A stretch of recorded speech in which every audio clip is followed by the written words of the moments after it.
Thank you for listening to Shulchanaruchharav.com. A checklist of laws for removing the tefillin and wearing the tefillin of Rabbeinu Tam. When to remove the tefillin. So while there are various customs recorded in the Shulchan Aruch, practically the Chabad custom is to not remove the tefillin until after the Kaddish, which is said after Tehillim.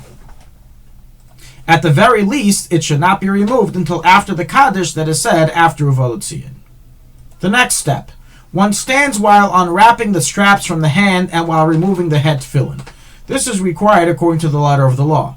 Regarding the hand tefillin, practically it too is to be removed in a standing position unless one is accustomed to put it on while sitting. So again, the straps of the hand, the finger, and the shalreish is removed while standing. This applies to Ashkenazim and Sfaradim, while the hand tefillin on the bicep, Ashkenazim remove while standing, while Sfaradim remove while sitting.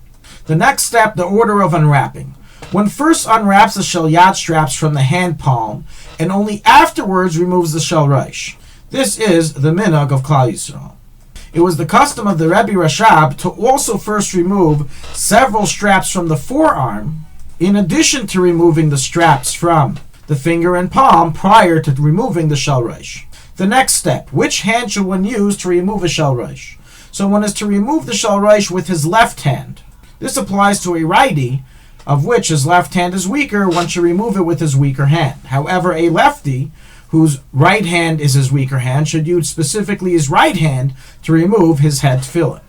The next step, it's recorded in Kabbalah that one should look at the two shins of the shalreish upon removing the tefillin shalreish, and so is likewise recorded by the Rebbe as a custom to be followed.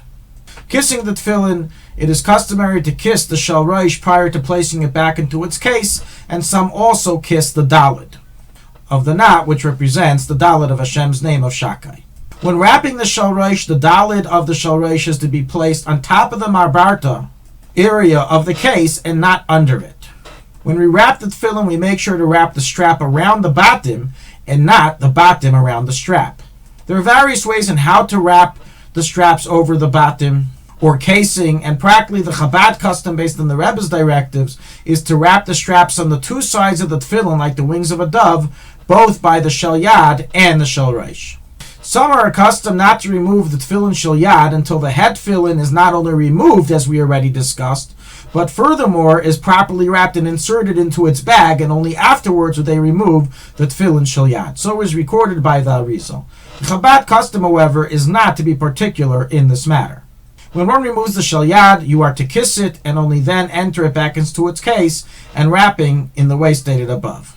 One is to make sure when wrapping the shalyad that the yud is approximated to the actual bias through the hole in the case that is made for this purpose. There is no problem with wrapping the strap over the yud in order to keep it in position.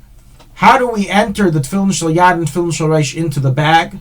So the widespread custom is to first place in the tefillin shalreish on the right side of the bag and then place the tefillin shalyad on the left side of the bag. We will now cover a checklist for tefillin of Rabbeinu Tam. So in essence, putting on tefillin of Rabbeinu Tam follows the same exact checklist as those of Rashi, with exception to the above 7 notes that we will recite now. Number 1, when to put on the tefillin of Rabbeinu Tam. So the custom is after completing Shachris and the recital of Tehillim, we wear the tefillin of Rabbeinu Tam. Initially, it is best to put it on in close approximation to the davening. Number 2, a blessing is not recited when wearing tefillin of Rabbeinu Tam. Number 3, many Chabad Chassidim have a tradition to open the loop of the knot of the yud prior to the wrapping and then fasten it, as we explained by the tefillin of Rashi, and the same likewise should apply by tefillin of Rabbeinu Tam. Meaning, those who are accustomed to make the loop and then close it after the blessing by Rashi should do so as well by Rabbeinu Tam, even though no blessing is said, as in truth the blessing plays absolutely no relevance to this custom and tradition, which requires that the tefillin have a daily closing of the knot when putting it on. Number 4, just as we said by tefillin of Rashi, so too by Rabbeinu Tam, one should remove the plastic protective covering from the shalyad before wearing it, as this too has nothing to do with the concept of the bracha, and therefore should be followed as well by Rabbeinu Tam. Number 5, as we mentioned regarding the tefillin of Rashi, so too by Rabbeinu Tam, some are accustomed to place the plastic covering back onto the shalyad prior to putting on the tefillin shalreish. And the Rebbe Rashab was accustomed to cover his shel yad with the sleeve prior to putting on a shel rosh. Step 6, just as it is forbidden to talk between wearing the tefillin shel yad and shel rosh of Rashi, so too by Rabbeinu Tam, it's forbidden to talk at all, even though no blessing is said.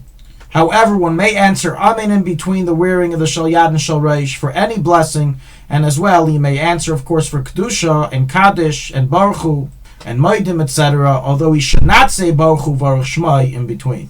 Step 7, what do we recite when we wear tefillin of Rabbeinu Tam? So the custom is to recite all 3 paragraphs of Shema, including Vayomer, without repeating Hashem Elokeichem Emes in its conclusion. And we also read the paragraphs of Kadesh and Vayiki V'yacha afterwards. Likewise, the Alter Rebbe writes in the Siddur that it is proper to try to learn Torah for about an hour while wearing the tefillin of Rabbeinu Tam.